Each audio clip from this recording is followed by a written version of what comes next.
Hey guys, just doing a little update video here. I got my step down regulator from eBay. I got that in the mail yesterday, and I got my power filter from Ready Made RC. I got that last week in super fast time. I gotta say, even for the holidays. So basically, what I need to do is.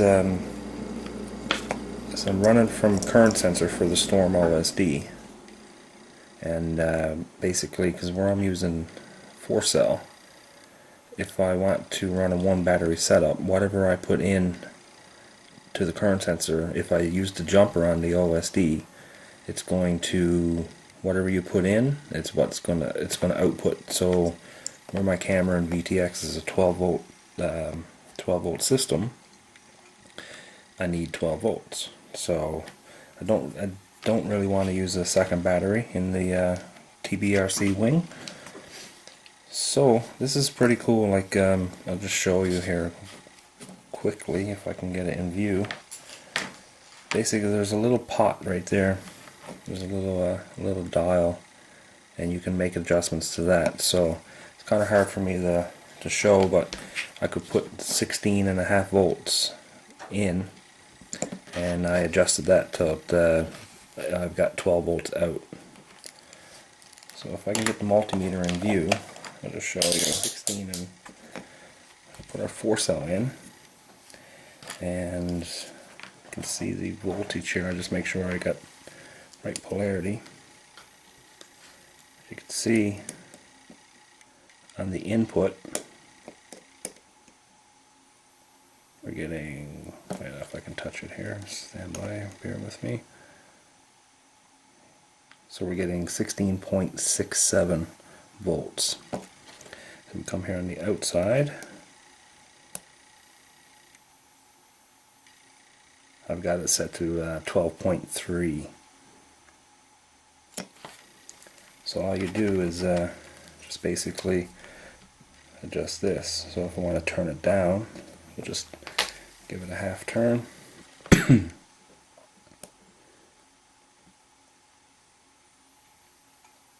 Now we're down to 11.6.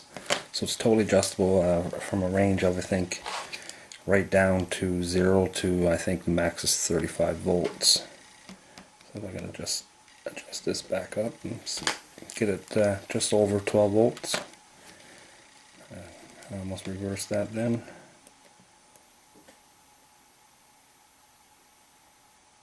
So 12 and just over 12 volts would be good. Maybe I should put it just a little bit more. It is a 12 volt system, so a little bit won't hurt.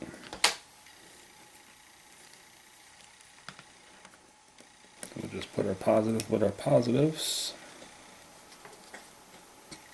So we'll go 12.14. The next step is in the OSD, you need to so the input power. So now I'm going to put this in line, and negative situated. Snip off this connector, well, this connector, the output, because it's out to in to out. So we got voltage in, out, in, and out. And I'm just going to replace it with a servo connection. I'm going to take the signal out and just hook the positive and negative. It's a better connection for a servo lead versus normal JSD, because it might wiggle and stuff. So we'll make sure our positive is correct.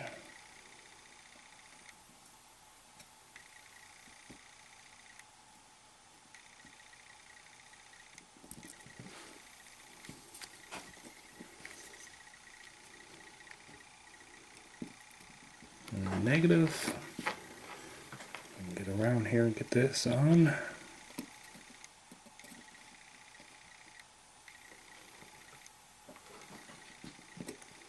I'm just gonna pop the signal servo lead out.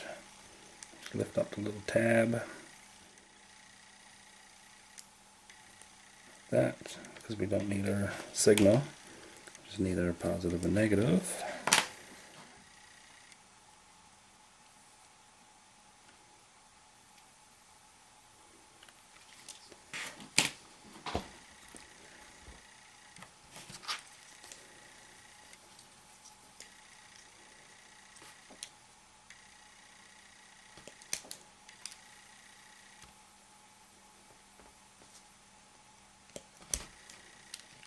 pin these wires, and then we'll get a little bit of heat shrink on there, and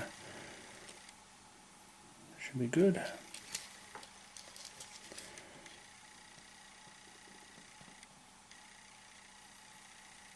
A little bit of a bigger piece. We'll just cut that in half.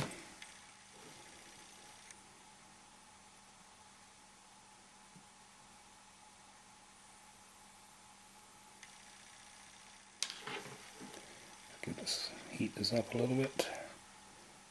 Shrink it up.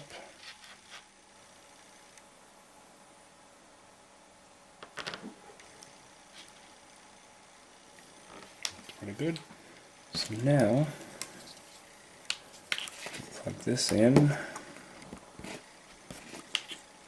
make sure everything is, the polarity and everything is correct.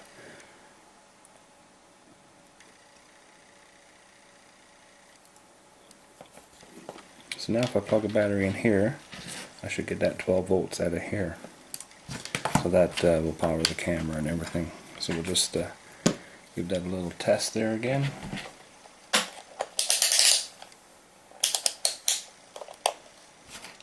I've already directly powered the camera and VTX by accident on the on the 4-cell, and the VTX, and that got pretty hot, but I didn't do any damage. So I guess for the amount of time that I had it in there, I guess it didn't do any damage. So I guess it's good for a little bit more voltage.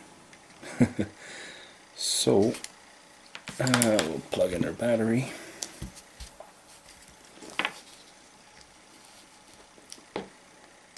But you don't want to cross your pins here. Very gently. And yeah, we're getting 12.13.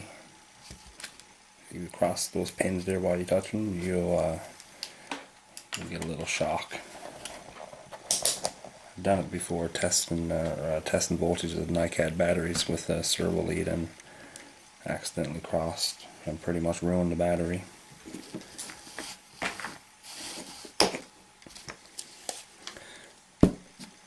So that's just a little quick video on how to run this and everything from your current sensor. I guess you could use this setup for any kind of current sensor. It's pretty straightforward. I'm just going to put some more, a little bit of hot glue around this now. Keep these wires together, and I'm going to put some more heat shrink over this. So, thanks for watching, guys. Okay, guys, I got everything pretty much wired up and put back in. It's quite the state of wires, but I managed to fit it all in. That's the regulator, the voltage regulator, and the power filter, and basically it's just running from the current sensor to feed power in and then back out to my camera and VTX. And that's just the Y harness, and I got the little OSD menu board there. So it still all fits in there. So the only thing is now, where I'm not running a 2200, I used to run a battery across at the front to power the VTX and camera. The VTX is way out there. And I got the GPS running there beside the receiver, and then out to the antenna for the Dragon Link there. So hopefully I'll be able to get a test flight. It's pretty straight. I'm not sure how accurate or how straight it has to be, but we'll give it a test anyways, and we'll see how it goes. So hopefully if the weather cooperates in the next few days or whatnot, I might be able to get a flight. So thanks for watching.